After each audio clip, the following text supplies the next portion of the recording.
Good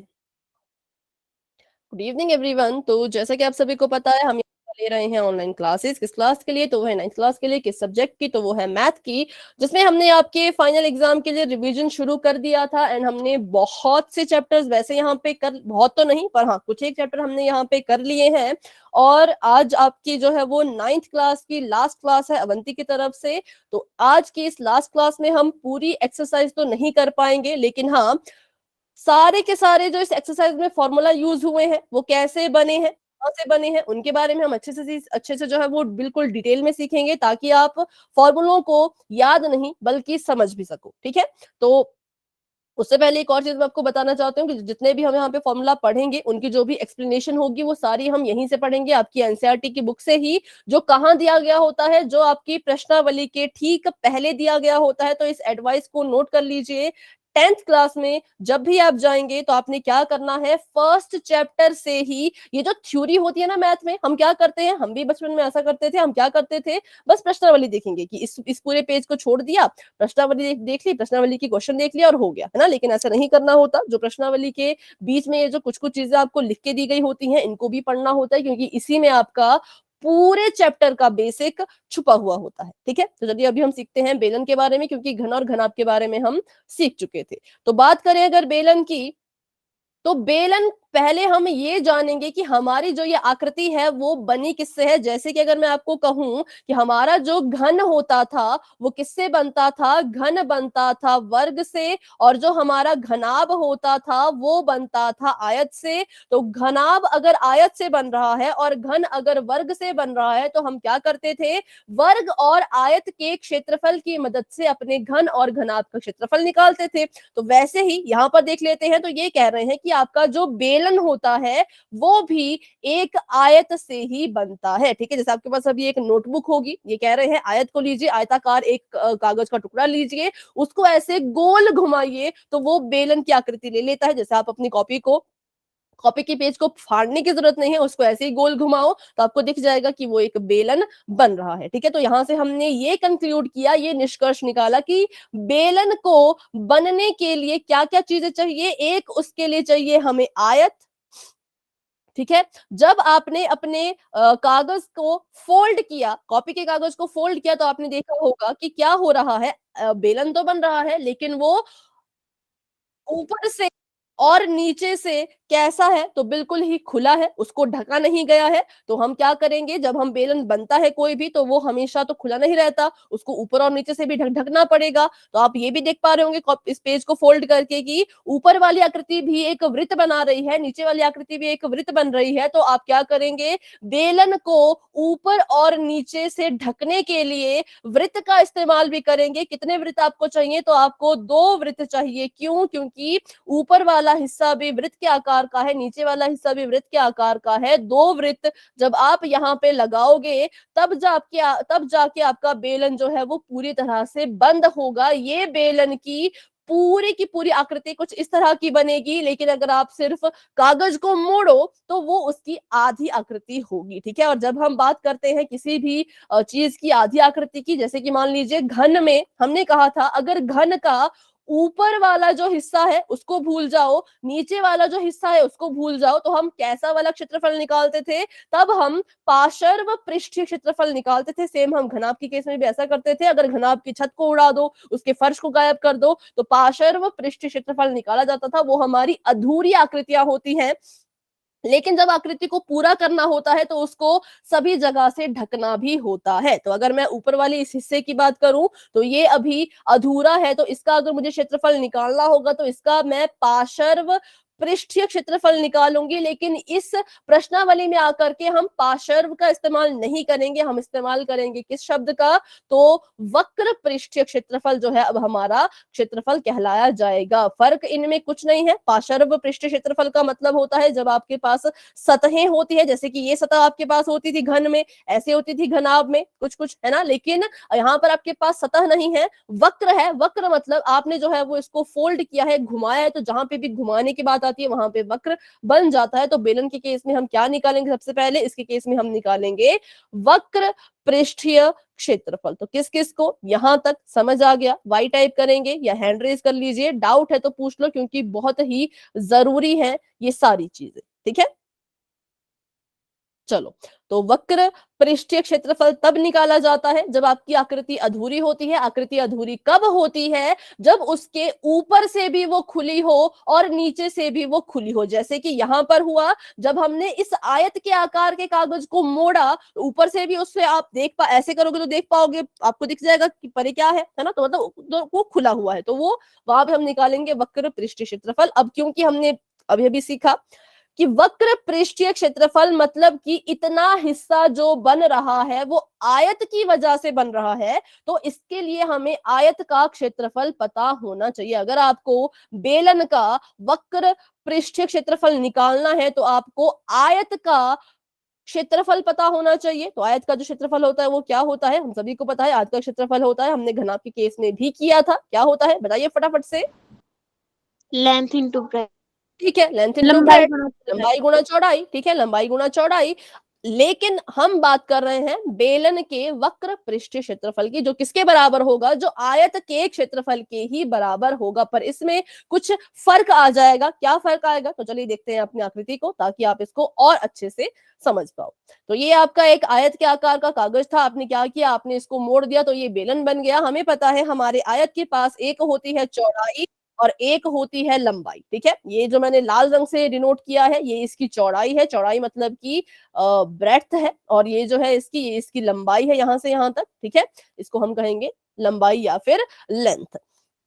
तो ध्यान से देखिएगा, जब आपने इस कागज को मोड़ा तो ये कागज मुड़ करके इसकी जो चौड़ाई थी वो बेलन की ऊंचाई में बदल गई। जो इसकी चौड़ाई थी किसकी? आयत की, वो बेलन की ऊंचाई बन चुकी है। और अगर बात करें लंबाई की, कि बेलन सॉरी आयत की जो लंबाई है, तो लंबाई को जब आपने ऐसे गोल कर दिया तो उसने इस आकृति को ले लिया। तो बताइए ये कौन सी आकृति है?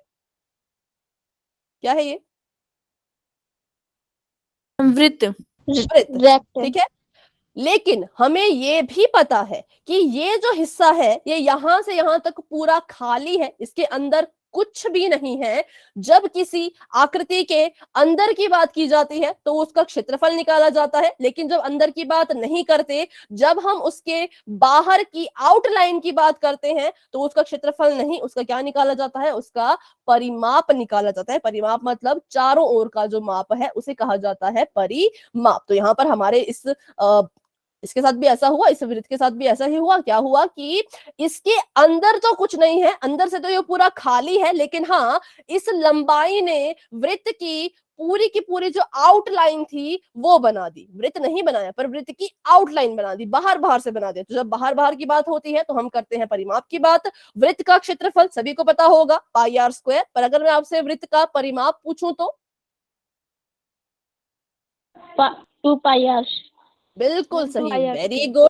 उसको हम कहते हैं 2 पाई आर। और परिमाप को, वृत्त के परिमाप को ही आप एक और नाम से जानते हो जिसे कहा जाता है परिधि। ठीक है, जिसको हम परिधि कहते हैं। वृत्त की जो परिधि होती है वो यही तो होती है, प से परिमाप प से परिधि। तो इस परिधि को हम कहते हैं परिमाप। और कितना होता है वो होता है 2 पाई आर। तो असल में हुआ क्या, जब हमने आयत से बेलन बनाना चाहा तो चौड़ाई तो ऊंचाई बन गई, और जो लंबाई थी उसने क्या किया? उसने वृत्त की परिधि का रूप ले लिया। तो लंबाई हो जाएगी 2 पाई आर। किस किस को ये दो चीजें समझ आ चुकी हैं? हैंड रेज कर सकते हो, वाई टाइप कर सकते हो, डाउट है जिसको वो पूछ सकते हैं। इसमें आपको थोड़ा सा इमेजिन भी करना पड़ेगा, थोड़ा आपको सोचना पड़ेगा कि हाँ असल में ऐसा हो रहा है कि जब हमने पेपर को मोड़ा तो सच में ऐसा हुआ, चौड़ाई ऊंचाई बन गई और लंबाई जो है वो ऐसा गोला सा लंबाई ने बना दिया। ठीक है, वेरी गुड वेरी गुड। तो बढ़ते हैं आगे। तो इट मीन्स कि अगर आयत का क्षेत्रफल लंबाई गुणा चौड़ाई होता है तो बेलन का क्षेत्रफल वक्र पृष्ठ क्षेत्रफल भी लंबाई गुणा चौड़ाई होगा। लेकिन उसमें कुछ बदलाव आएंगे। क्या बदलाव आएंगे? तो जो हमारे आयत की लंबाई थी वो बन चुकी है परिधि, तो हम लिखेंगे लंबाई की जगह पर 2 पाई आर, और जो उसकी चौड़ाई थी वो बन चुकी है ऊंचाई, तो उसकी जगह पे हम लिख देंगे एच, एच मतलब ऊंचाई। और जब आप इसको गुणा करेंगे तो आपके पास उत्तर आ जाएगा 2 पाई आर एच।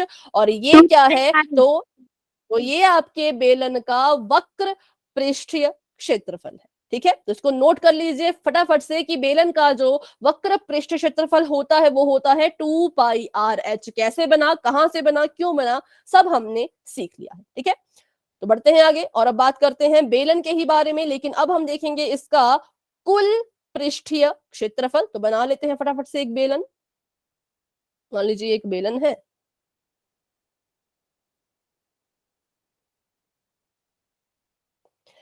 अभी हमने क्या किया, तो अभी हमने इसके कितने हिस्से का क्षेत्रफल निकाला, मैं आपको बता देती हूँ। उसको ध्यान से समझने की और इमेजिन करने की, मतलब सोचने की कोशिश करना। जितना आप सोचने की क्षमता यूज करेंगे उतना अच्छे से आपको क्लियर होगा। अभी हमने कितने हिस्से का क्षेत्रफल निकाला है उसको मैं आउटलाइन कर देती हूँ। तो एक तो हमने इस वृत्त की परिधि को इंक्लूड कर दिया था, ठीक है, और हमने इसकी हाइट को भी इंक्लूड कर दिया था। और मतलब अगर ऊपर वाले वृत्त की परिधि गई है तो इसकी भी तो गई होगी, क्योंकि लंबाई गुणा चौड़ाई होता है। और ये ठीक है, मतलब इतना हमने हिस्सा जो है, इसको कलर कर दो अंदर से, इतना हमने हिस्सा जो है वो निकाल लिया है। साथ में दोनों वृत्तों की आउटलाइन भी इसमें जोड़ दी थी, मतलब कि दोनों वृत्तों की परिधि भी इसमें हमने शामिल कर दी थी। लेकिन अभी हमने इस पूरे बेलन को बंद करना है, ढकना है। अभी ये ऊपर और नीचे दोनों ही तरफ से खुला हुआ है, तो क्या करते हैं, इसको ढकने की कोशिश करते हैं।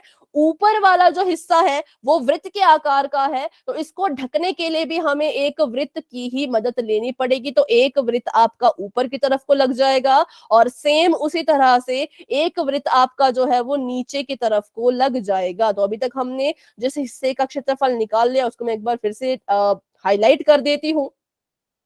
इसका आपने निकाल लिया है इस परिधि का, ठीक है, इस परिधि का भी आपने क्षेत्रफल निकाल लिया है। और ये जो अंदर वाला हिस्सा है पीले रंग का, इसका भी निकाल लिया है। किसका निकालना है, तो अब इन दोनों वृत्तों का जो अंदर का क्षेत्रफल है, या दोनों वृत्तों का जो क्षेत्रफल है, क्योंकि वृत्तों की परिधि इंक्लूड हो चुकी है पर अंदर का जो हिस्सा है जिसको अभी हमने कलर किया वो इसमें शामिल नहीं था। तो जब इसका कुल पृष्ठ क्षेत्रफल निकालेंगे तो उनको भी शामिल करना पड़ेगा, तभी तो पूरी की पूरी आकृति का क्षेत्रफल निकलेगा। ठीक है, तो कुल पृष्ठ क्षेत्रफल कैसे निकलता है, तो आप लिख सकते हैं कि वक्र पृष्ठीय क्षेत्रफल में, वक्र पृष्ठीय क्षेत्रफल मतलब जो आपको नीले रंग का मैंने आउटलाइन किया है उसको देखो, उसमें अगर हम क्या जोड़ दें कि हमारी आकृति पूरी हो जाए और उसका क्षेत्रफल आ जाए। सोचो और बताओ, सही गलत कुछ भी बताओ लेकिन कोशिश करो। ऊंचाई। नहीं, ऊंचाई शामिल है। देखो मैं क्या, इतना हमने हिस्सा इसका निकाल लिया है, इतना हिस्सा हमने निकाल लिया है। मैम इसमें 2 सर्कल है तो एक सर्कल और जोड़ना है। नहीं, देखो मैं आपको फिर से, देखो पहले क्वेश्चन मेरा फिर से सुनिए, फिर से मेरा सवाल सुनिएगा, ठीक है, कि ये जो आउटलाइन है हमने इसको शामिल कर दिया था वक्र पृष्ठ क्षेत्रफल में, इस आउटलाइन को भी हमने शामिल कर दिया था वक्र पृष्ठ क्षेत्रफल में, और जो अंदर का ये पार्ट है इसको भी हमने शामिल कर दिया था वक्र पृष्ठीय क्षेत्रफल में। 2 पाई आर स्क्वायर। मैम किस किस को हमने शामिल नहीं किया था, तो दोनों वृत्तों के अंदर के हिस्से को, मतलब कि दोनों वृत्तों के क्षेत्रफल को, दोनों वृत्तों के बाहर की जो आउटलाइन आपको दिख रही है बच्चों, ये शामिल हो चुकी है, ये वक्र पृष्ठ क्षेत्रफल में शामिल हो चुकी थी। लेकिन जो इनके अंदर का हिस्सा है, जो ये पीले रंग का हिस्सा है, इसको हमने शामिल नहीं किया था, तो अब हमने इसको भी शामिल करना है। तो ये क्या है, ये आपके वृत्त हैं, और आपको जो है वो वृत्त का क्षेत्रफल इसमें जोड़ना है। क्यों, कितने वृत्त हैं, 2 वृत्त हैं, एक वृत्त का क्षेत्रफल होता है पाई आर स्क्वायर, तो दूसरे का भी पाई आर स्क्वायर ही होगा। तो चलिए लिख लेते हैं 2 पाई आर।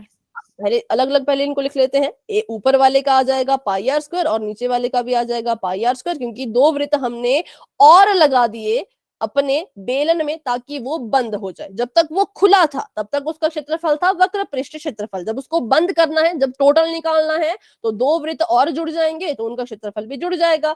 तो वक्र पृष्ठीय क्षेत्रफल था 2 पाई आर एच, ठीक है।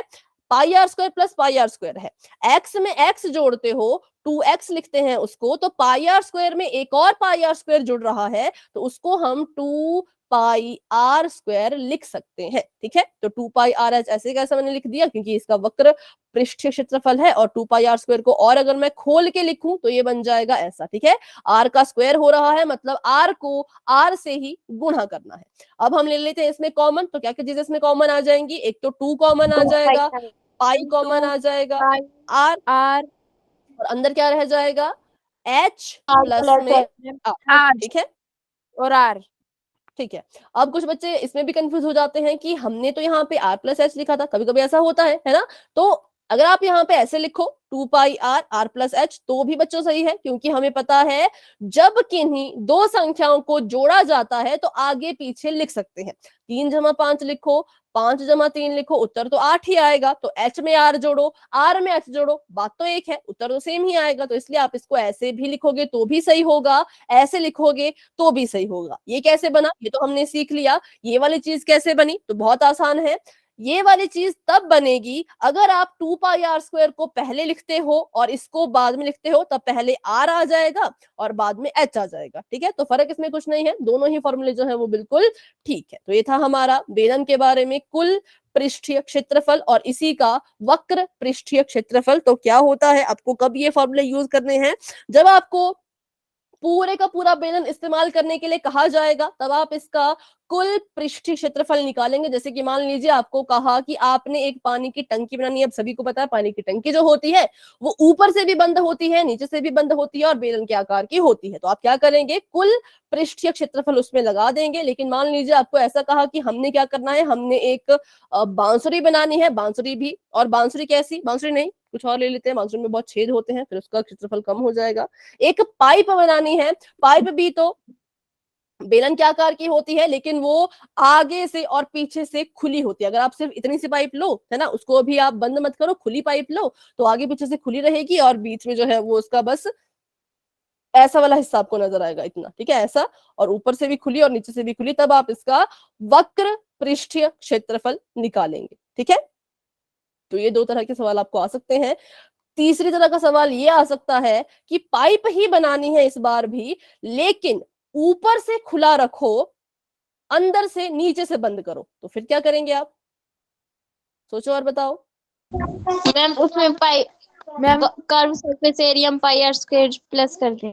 बिल्कुल सही, इसका आप वक्र पृष्ठीय क्षेत्रफल निकाल लीजिए, क्योंकि जब इसके दोनों ही हिस्से खुले हुए थे तब हम 2 पाई आर एच से इसका फॉर्मूला निकालते हैं, है ना। तो हमने क्या किया, पहले तो बस इतने हिस्से का फॉर्मूला सॉरी क्षेत्रफल निकाल लिया। उसके बाद हमने देखा कि ये कह रहे हैं कि इसमें एक ही हिस्सा जो है वो खुला रखना है, दूसरा हिस्सा इन्होंने बंद कर दिया है, तो फिर उसका बंद वाले का क्षेत्रफल भी निकालो। तो आप ऐसे जो है वो आपका आंसर आपको मिल जाएगा, कब, जब दोनों हिस्से खुले नहीं है, एक बंद एक खुला। ठीक है, तो ये आपके 3 तरह के सवाल आएंगे, इससे अलावा और कोई क्वेश्चन नहीं आ सकता। मतलब हाँ, 3 तरह के सवाल यही आ सकते हैं बेलन के क्षेत्रफल के बारे में।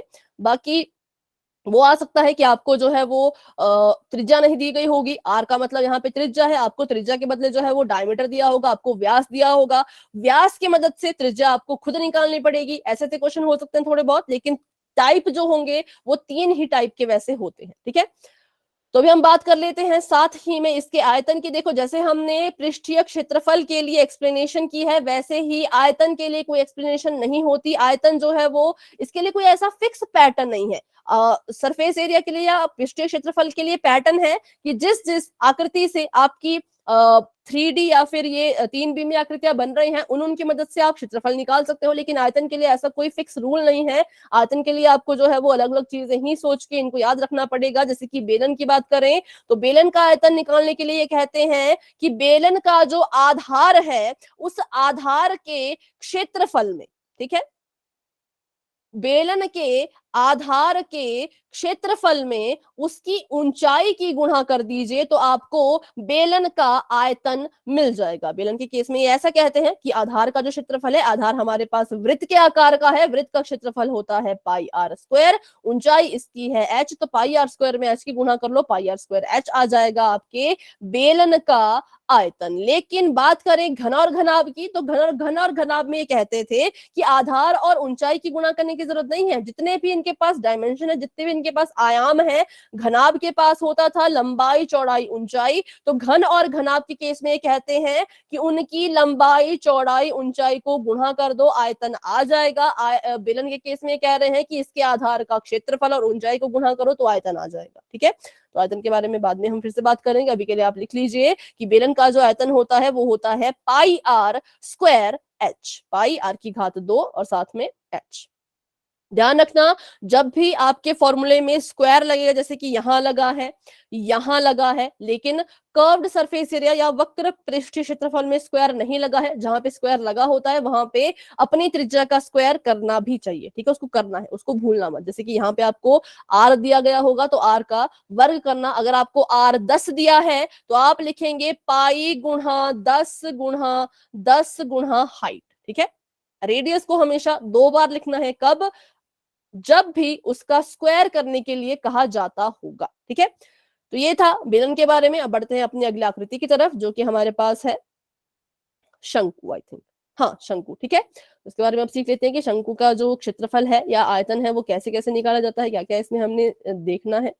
तो ये भी मैं कहाँ से करा रही हूँ, ये भी आपका एनसीईआरटी के जो पेजेस हैं वहीं से हम कर रहे हैं, बाहर से कुछ भी नहीं कर रहे, आपकी बुक में ही सब कुछ छुपा हुआ था, सबका लॉजिक कि क्या हो रहा है, क्यों हो रहा है, कैसे हो रहा है, सब कुछ आपकी किताब में ही दिया गया था, तो वहीं से हम इसको अभी पढ़ रहे हैं। सबसे पहले इन्होंने कहा कि आपका जो ये शंकु है, अगर हम इसको खोल देते हैं, इसको अगर हम ऐसे खोल दें, मान लो ये कागज का बना है, इसको अगर हम ऐसे खोल दें तो वो जो कागज होगा उसकी जो आकृति होगी वो कुछ ऐसी बन जाएगी खोल करके। ठीक है, ये आपका शंकु था, शंकु को इन्होंने खोल दिया, खोल के जो कागज की आकृति बनी वो कुछ इस तरह की बनी, ना तो ये पूरा वृत्त है ना तो ये आधा वृत्त है, ये कुछ इस तरह की आकृति है, ऐसी सी। ठीक है, तो फिर इसके बाद जो हम करने वाले हैं वो हमने अपनी मर्जी से किया। हमने क्या किया, हमने इसका क्षेत्रफल निकालने के लिए इस कागज के इस टुकड़े को, इस हिस्से को अपनी मर्जी से कुछ त्रिभुजों में बांट दिया, कुछ त्रिभुजों के आकार के इसके हमने छोटे छोटे छोटे छोटे क्या कर दिए, टुकड़े कर दिए। ठीक है, तो टुकड़े कर दिए तो हमने देखा कि ये तो शंकु से बना है और शंकु के कुछ पार्ट्स होते हैं, कुछ भाग होते हैं। जैसे कि अगर मैं बात करूं इस वाली रेखा की, तो ये जो तिरछी तिरछी रेखाएं हैं ये हमारे शंकु की क्या होती है, तिर्यक ऊंचाई होती है। जैसे आपके पास तिर्यक रेखा होती थी ना, ऐसे टेढ़ी सी, तो वैसे ये क्या है, ये है तिर्यक ऊंचाई। क्यों? क्योंकि ये भी टेढ़ी है, इसको हम कहेंगे तिर्यक ऊंचाई। तो ये जो तिर्यक ऊंचाई थी जिसको हम एल कहते हैं, जब मैंने अपने शंकु को खोला तो ये एल जो है कुछ इस तरह से यहाँ पर मुझे नजर आई कि ये ऐसे खुल गई। क्या सभी इसको इमेजिन कर पा रहे हो कि आपने शंकु के आकार के कागज को खोला और जो उसकी एल थी, उसकी तिर्यक ऊंचाई थी, वो ऐसे जो है वो खुल के सामने आ गई? बताइए जरा, कोई दिक्कत इसको समझने में, इस बात को समझने में? No ma'am. No ma'am.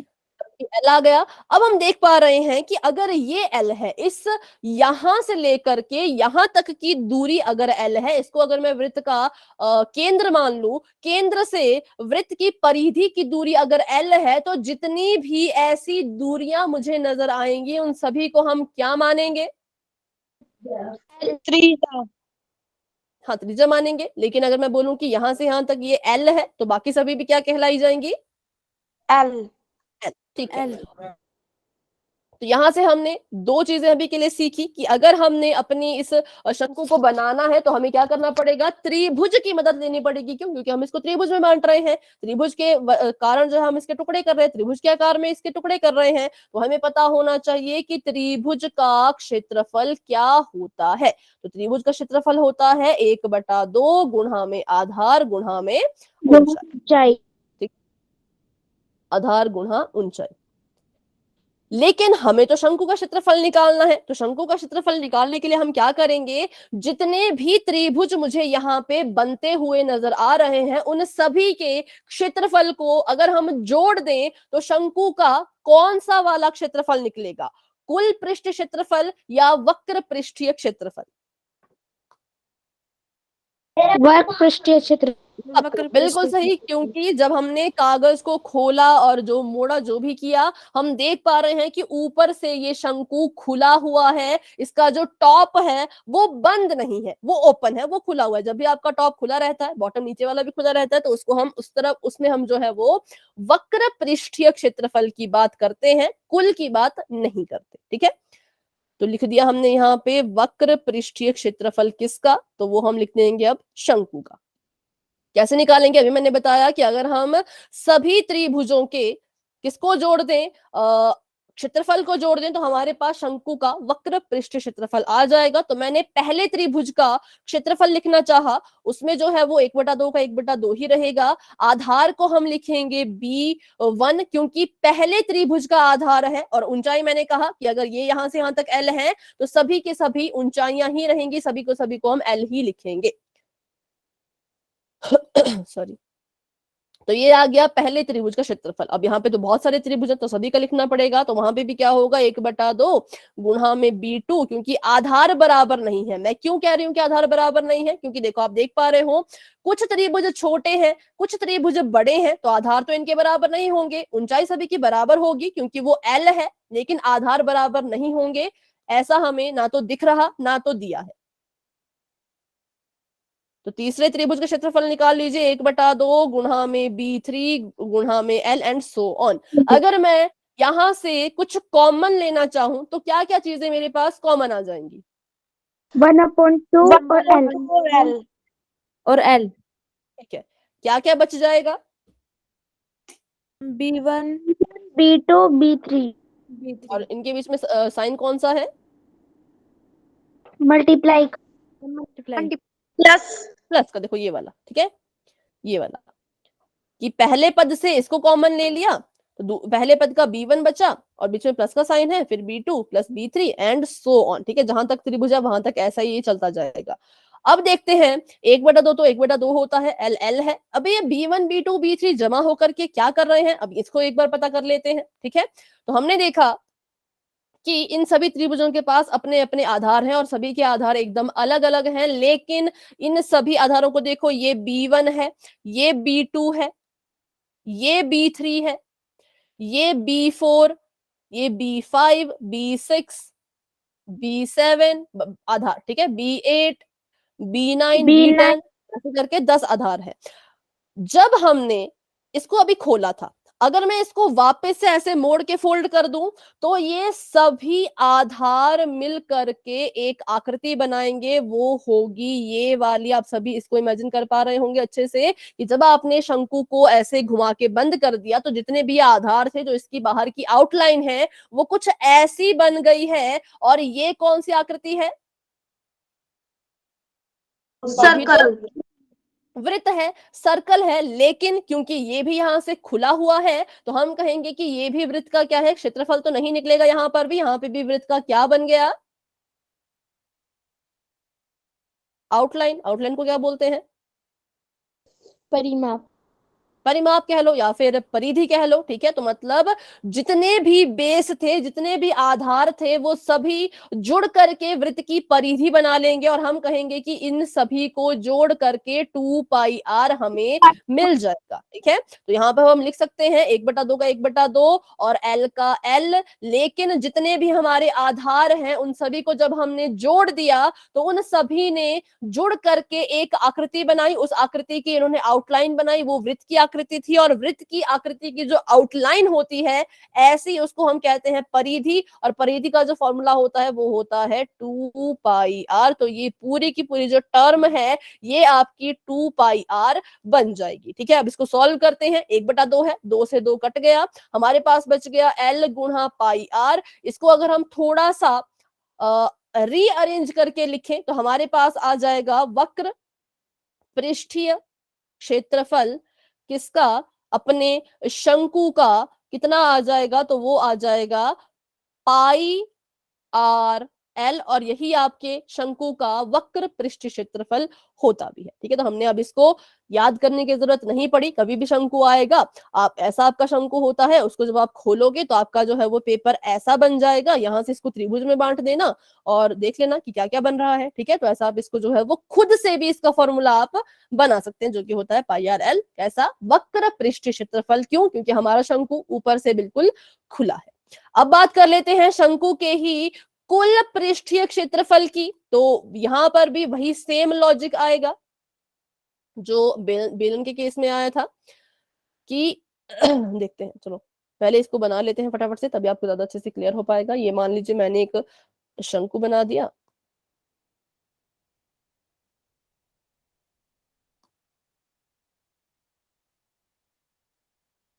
ठीक है, और इसका अभी हम कितना हिस्सा, इसका एरिया कितने का क्षेत्रफल निकाल चुके हैं, तो इतने का निकाल चुके हैं। ये पूरा का पूरी चीज आ चुकी है, ये टोपी पूरी की पूरी ऐसी, ये पूरी की पूरी हमारे पास क्षेत्रफल में शामिल हो चुकी है, और इस वृत्त की परिधि भी हमारे क्षेत्रफल में शामिल हो चुकी है। कुल पृष्ठ क्षेत्रफल निकालने के लिए हमें इसमें अभी क्या शामिल करना है, तो हमें इस शंकु को बंद करना है। बंद करने का मतलब एक वृत्त की मदद लेंगे इसको बंद करने के लिए। क्यों? क्योंकि नीचे से ये वृत्त के आकार की थी और ये खुली थी, इसको बंद करना है तो हमें एक वृत्त जो है वो यहाँ पे लगाना पड़ेगा, ताकि ये पूरा का पूरी जो आकृति है वो पूरी बंद आकृति बन जाए। अब बताओ कैसे आप इसका कुल पृष्ठ क्षेत्रफल निकालेंगे। इतना हिस्सा तो आपका आ गया है कर्व्ड में।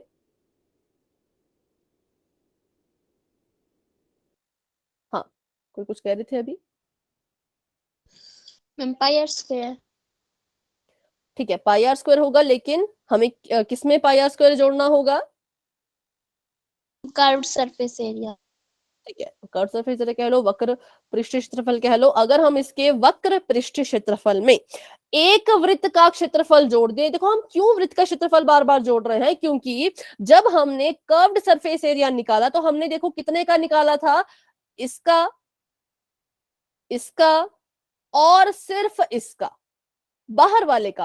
अंदर का जो ये हरा वाला पार्ट है ना, इसका हमने अभी क्षेत्रफल नहीं निकाला है। क्यों नहीं निकाला? क्योंकि वक्र पृष्ठ क्षेत्रफल में ये हरा वाला पार्ट होता ही नहीं है, वो पूरा का पूरा खुला होता है। तो वो पूरा का पूरा ऐसे सफेद रंग का रहेगा क्योंकि वो तो खुला होगा। पर जब बात आती है कुल पृष्ठ क्षेत्रफल की, तो नीचे वाला हिस्सा भी शामिल होता है, क्योंकि हमने अपनी आकृति को बंद कर दिया है। बंद किसकी मदद से किया? तो इस वृत्त के क्षेत्रफल की मदद से, क्योंकि क्षेत्रफल था तभी हमने इसको ऐसे से कलर करके इसको बंद कर दिया। ठीक है, तो हम क्या करेंगे, कर्व सरफेस एरिया में मतलब कि पाई आर एल में क्या करेंगे, हम एक वृत्त के क्षेत्रफल को जोड़ देंगे, ऐसे लिख देंगे। और यहां से अगर हम इसको और खोल के लिखें तो ये हो जाएगा पाई आर एल जमा पाई आर गुणा में आर, और यहाँ पे कॉमन ले लो पाई आर को, तो अंदर बच गया एल प्लस आर। तो ये आपके शंकु का कुल पृष्ठीय क्षेत्रफल आ चुका है, पाई आर ब्रैकेट में एल जमा आर। ठीक है, चलिए तो अभी दोनों क्षेत्रफल हो चुके हैं। इसका जो कर्व्ड सरफेस एरिया वक्र पृष्ठ क्षेत्रफल था वो था पाई आर एल, और जो इसका टोटल सरफेस एरिया है, कुल पृष्ठ क्षेत्रफल है, वो है pi R L plus are. कब कब इनको इस्तेमाल करना है? अगर आपको कभी ऐसे सवाल आते हैं कि आपने एक तंबू लगाना है, तंबू अगर आप लगा रहे हो बस यूं ही, जिसका कोई बेस नहीं है, जिसका आधार बिल्कुल ही खाली है, जिसके नीचे सिर्फ जमीन ही जमीन है, तो तब आप वक्र पृष्ठीय क्षेत्रफल का इस्तेमाल करेंगे जब आप तंबू लगा रहे हो और तंबू के नीचे क्या है, जमीन है। लेकिन अगर आपको सवाल ऐसा आ जाए कि तंबू लगाइए तरपाल की मदद से और उसका जो बेस है उसमें भी तरपाल का कपड़ा ही इस्तेमाल करके उसको नीचे से भी बंद कर दीजिए। अगर आपका नीचे का हिस्सा खुला रहेगा, मतलब कि ऐसा ऐसा तंबू लगेगा जिसमें नीचे जो है वो जमीन है, पत्थर है, मिट्टी है, तो आप वक्र पृष्ठ निकाल लेना। लेकिन अगर आपको ऐसा कह दिया कि इस तंबू का ही कपड़ा इस्तेमाल करो और क्या करो, नीचे से भी इसको बंद करो, तो अब आप इसका कुल पृष्ठीय क्षेत्रफल निकालेंगे। ठीक है, तो यही दो ही इसमें सवाल आते हैं, क्योंकि इसमें दो ही सरफेस है, ज्यादा नहीं है, तो इस तरह से आप इनको कर सकते हो। लेकिन ध्यान देने वाली बात इसमें यह है कि इसका अगर आपको वक्र पृष्ठीय क्षेत्रफल निकालना है और इसका अगर आपको कुल पृष्ठीय क्षेत्रफल निकालना है तो आपको करना क्या पड़ेगा, आपको रेडियस भी चाहिए, रेडियस मतलब कि आपको त्रिज्या चाहिए और आपको चाहिए एल, एल का मतलब होता है तिर्यक ऊंचाई या फिर इसको इंग्लिश कहें तो स्लैंट हाइट। ठीक है, अब सवाल के जो तरीके होंगे वो ज्यादा से ज्यादा दो तरीके हो सकते हैं, या तो वक्र निकालना होगा या तो टोटल निकालना होगा, लेकिन सवाल का तरीका एक और तरह से बदल देते हैं। क्या करते हैं, इन्हें पता है कि हमने जो एरिया निकालना है, क्षेत्रफल निकालना है, उसके लिए हमें आर और एल की जरूरत है। तो ये क्या करेंगे, सवाल में ना तो आपको त्रिज्या की वैल्यू देंगे, ना तो आपको तिर्यक ऊंचाई देंगे, आपको ये क्या देंगे, तो आपको ये देंगे व्यास। व्यास मान लीजिए आपको दे दिया 20 सेंटीमीटर का। ठीक है, और आपको ये दे देंगे हाइट या फिर ऊंचाई, तिर्यक ऊंचाई नहीं, सिंपल ऊंचाई। जब तक आपके सवाल में तिर्यक ऊंचाई शब्द आपको नहीं दिखता तब तक आप उसको तिर्यक ऊंचाई नहीं मानेंगे। सिर्फ ऊंचाई अगर लिखा है तो ये एल की वैल्यू नहीं है, ये किसकी वैल्यू है, ये एच की वैल्यू है। ठीक है, ये एच की वैल्यू होती है। मान लीजिए आपको एच भी दे दिया इन्होंने 20। चलो तो अभी करते हैं इसको सॉल्व। व्यास की मदद से त्रिज्या निकल जाएगी, आर हमारे पास आ जाएगा। अगर व्यास आपका 20 है तो बताइए त्रिज्या कितनी होगी, 10 हो जाएगी। बिल्कुल सही, क्योंकि त्रिज्या क्या होती है, व्यास का आधा। तो हम 20 का बटा 2 करेंगे तो हमारे पास जो है वो 10 सेंटीमीटर आ जाएगा, जो कि इसका आधा होता है। उसके बाद बात करें हम ऊंचाई की, तो ऊंचाई तो एच है, इसका हम कुछ नहीं अभी कर सकते, लेकिन हमें निकालना है एल। एल निकालने के लिए एक फॉर्मूला होता है, वो भी सीखना बच्चों बहुत जरूरी है, क्योंकि कभी कभी सवाल में ये ऐसा जानबूझ के करते हैं कि आपको एल दिया ही नहीं होगा, आपको उसका फॉर्मूला यूज करके उसको आपको ज्ञात करना पड़ेगा। तो देखते हैं कैसे इसको हम निकालेंगे। पहले तो मैंने यहाँ पे एक शंकु बना दिया। अब ये जो शंकु है ना, इसके पास दो तरह की ऊंचाइयां होती हैं। एक ऊंचाई आप देख पा रहे होंगे, ये तिरछी वाली, जिसको आप तिर्यक ऊंचाई कहते हैं, लेकिन एक ऊंचाई इसके पास होती है जो बिल्कुल सीधी होती है, जिसको हम सिर्फ ऊंचाई कहते हैं, नॉर्मल सी ऊंचाई। ठीक है, तो अगर मैं इसकी सीधी ऊंचाई और इसकी तिर्यक ऊंचाई को आपस में ऐसे मिला दूं तो मैं देख पा रही हूं कि ये तो एक त्रिभुज के आकार का बन चुका है। और किसी भी त्रिभुज की बात करो, अच्छा मतलब ऐसे इसको, ये एक त्रिभुज बन रहा है ना यहाँ पर, किसी भी त्रिभुज की बात करो तो उसकी जो ऊंचाई होती है वो बिल्कुल सीधी होती है। बिल्कुल सीधी क्यों होती है, क्योंकि वो 90 अंश का कोण बना रही होती है। तो अगर मैं इसको नाम दे दूं ए, इसको नाम दे दूं बी, इसको नाम दे दूं सी, तो ए बी सी एक समकोण त्रिभुज है, क्योंकि ए बी इसकी ऊंचाई है जिसको हम कहेंगे एच, ए सी इसका विकर्ण मान लीजिए। लेकिन शंकु की बात करें तो ये शंकु का जो विकर्ण है अभी उसका नाम एल है, क्योंकि तिर्यक ऊंचाई है। और बात करें बीसी की, तो बीसी मुझे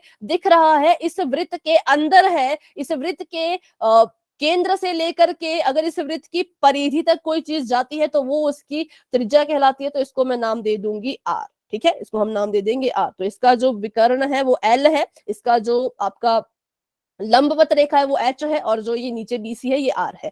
अब ये समकोण त्रिभुज है, समकोण त्रिभुज को कुछ भी हमें करना हो तो यहाँ पर हम यूज कर लेते हैं पाइथागोरस थ्योरम। पाइथागोरस प्रमेय कहती है कि जो आपका विकर्ण है उसका स्क्वायर कर लीजिए। विकर्ण की घात 2 बराबर हो जाती है कर्ण की घात 2 जमा आधार की घात 2। ठीक है, ये आपकी पाइथागोरस प्रमेय है। पाइथागोरस प्रमेय का ही इस्तेमाल करके हम जो है वो तिर्यक ऊंचाई का फॉर्मूला बनाएंगे। तो चलिए करते हैं शुरू और बनाते हैं कर्ण। हाँ, आप कुछ कह रहे हैं, आप कुछ कह रहे हैं बेटा?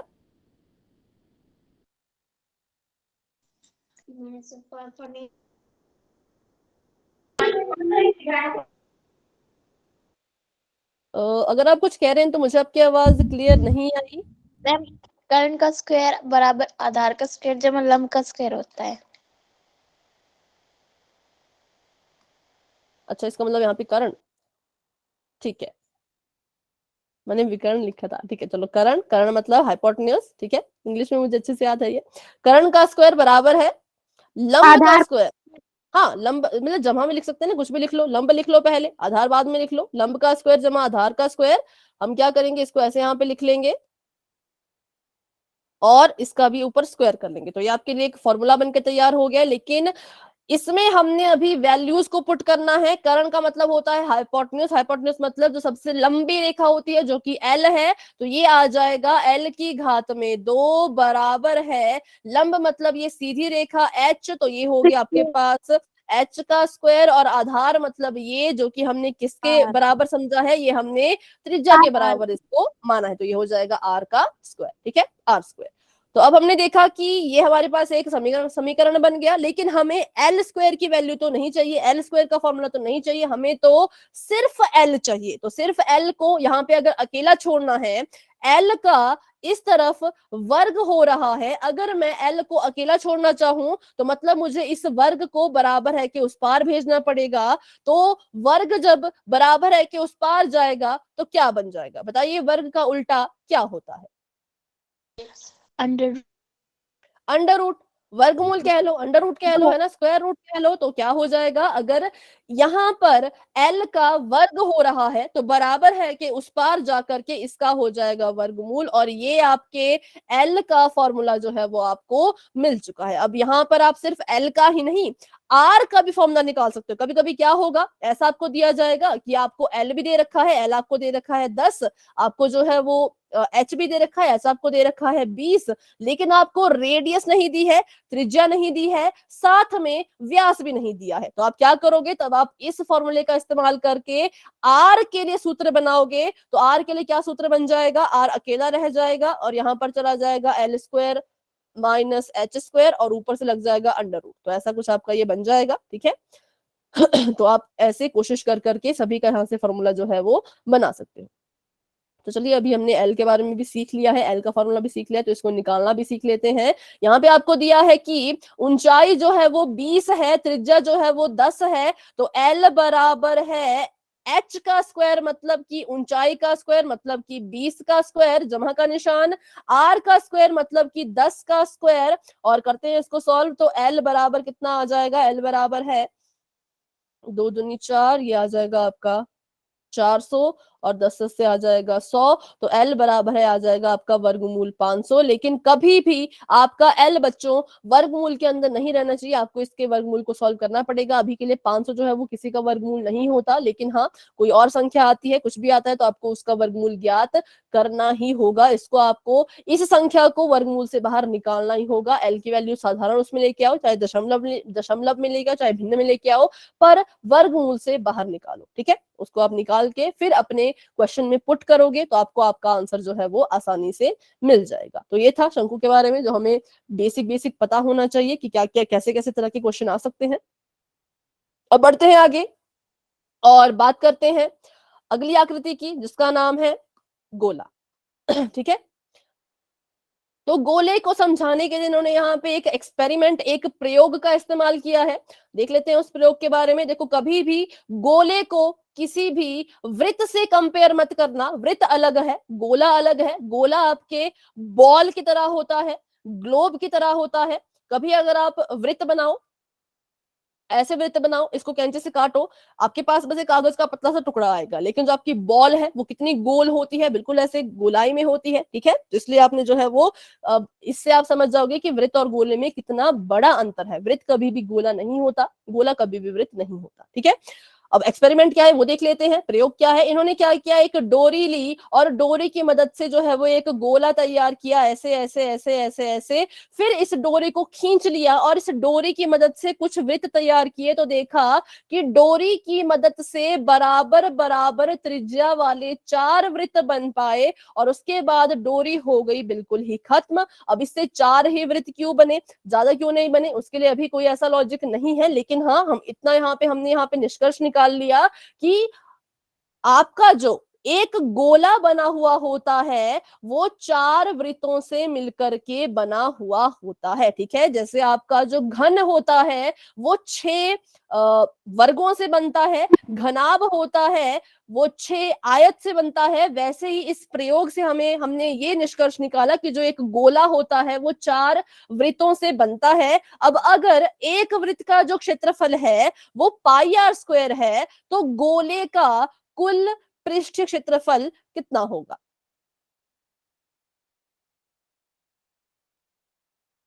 Ma'am 4 pi R square.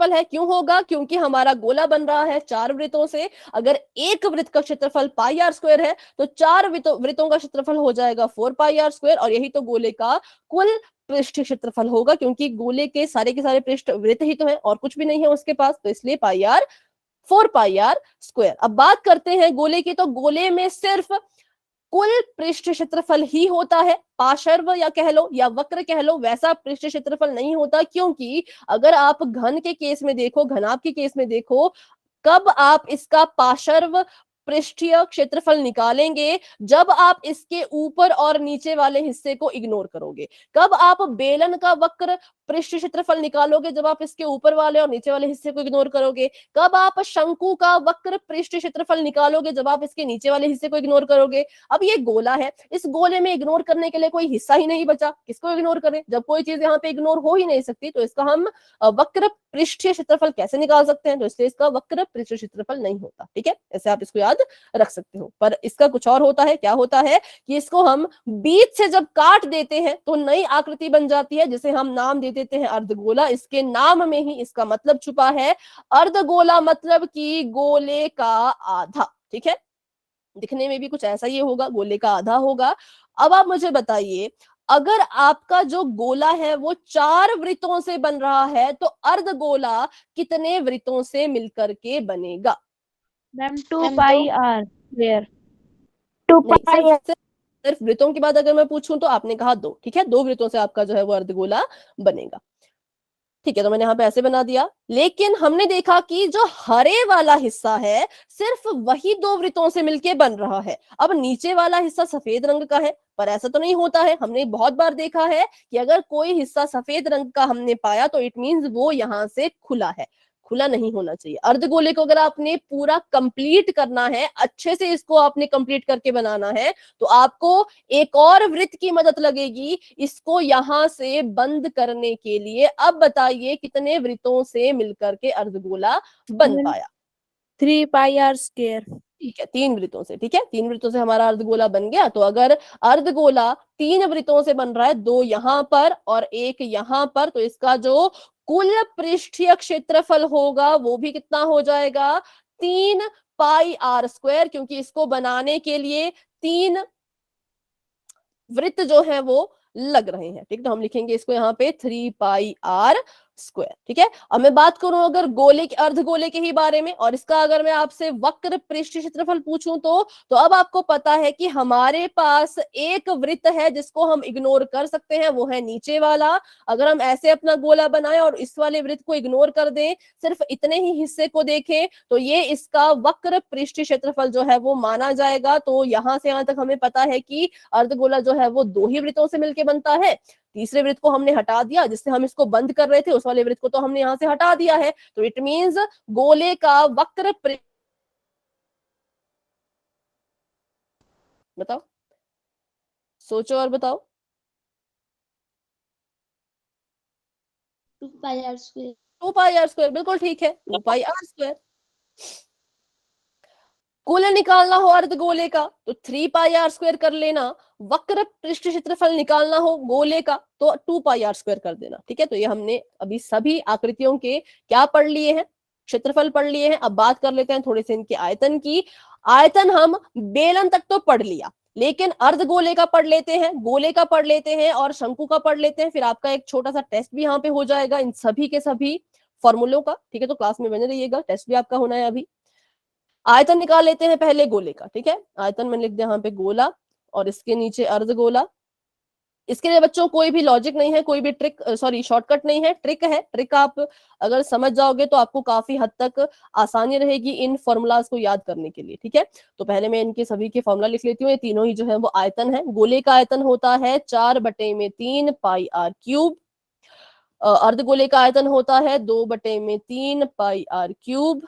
और शंकु का आयतन होता है 1/3 पाई आर स्क्वायर एच। ठीक है, अब गोले का आयतन याद करने के लिए आप क्या ट्रिक लगा सकते हैं कि सबसे पहले तो देखो, आप सभी को यहाँ पे एक चीज नोटिस हो रही होगी कि सभी के नीचे जो है वो बटा तीन है। तो यहां से याद रख लेना, गोला, अर्धगोला और शंकु के आयतन के फॉर्मूले में हमेशा ही बटा तीन रहेगा। बात करें गोले की, तो गोला बनता है 4 वृत्तों से, तो हम इसके ऊपर अंश में लिख लेंगे 4 और हर में तो बटा 3 सभी के है। इसके अंश में 4 क्यों आया? क्योंकि ये 4 वृत्तों से बना है। अब इसके पास आगे हमने लिखा पाई आर की घात 3, क्योंकि इसके पास और कुछ था ही नहीं, इसके पास पाई है, इसके पास आर है और कुछ भी नहीं है, तो हम लिखेंगे पाई आर की घात 3। ठीक है। अर्धगोला होता है गोले का आधा, तो अगर गोले का आयतन 4/3 पाई आर क्यूब है तो इसका आधा कर लीजिए, 2 एकम 2, 2 दूनी 4, तो खुद ब खुद आपके अर्धगोले का आयतन 2/3 पाई आर क्यूब आ गया। ठीक है। इसके पास भी पाई आर क्यूब था तो ये भी उतना ही लिखेगा। अब देखते हैं शंकु के बारे में।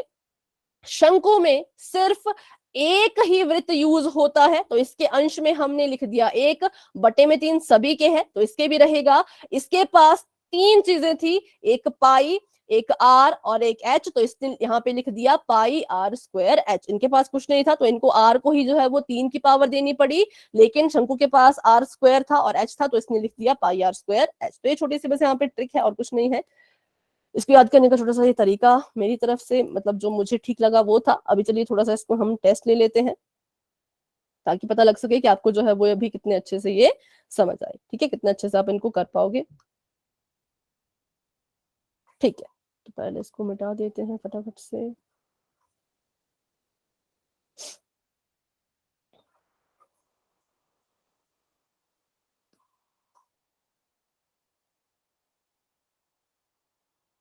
आप मुझे बताइए, अर्धगोले का कुल पृष्ठीय क्षेत्रफल क्या होता है? अर्धगोले का। 3 पाई आर। ठीक है, 3 पाई मैम, 3 पाई आर स्क्वायर। 3 पाई। ठीक है। अब आप मुझे बताइए शंकु का पार्श्व वक्र पृष्ठीय क्षेत्रफल।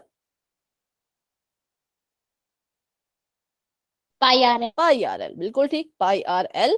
कैसे बना था तो याद है, हमने ऐसे त्रिभुज में काटा फिर बन गया था। ठीक है, अच्छा, पाई R L.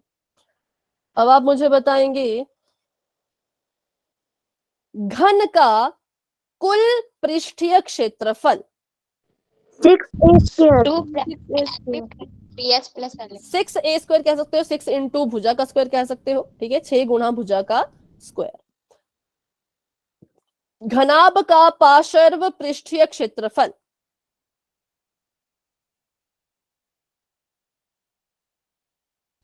Ma'am 2 curve surface area बताना है। हाँ, लेटरल सरफेस एरिया घनाभ का 2 L plus B H. 2 into L plus B into में B गुणा H। में एच। 2 गुणा लंबाई जमा चौड़ाई गुणा ऊंचाई। आयत का परिमाप लिख लो, आयत के परिमाप में ऊंचाई की गुणा कर लो, तो आपका पार्श्व पृष्ठीय क्षेत्रफल आ जाता है घनाभ का। घनाभ का आयतन एल बी एच। लंबाई गुणा चौड़ाई गुणा ऊंचाई। ठीक है। बेलन का आयतन,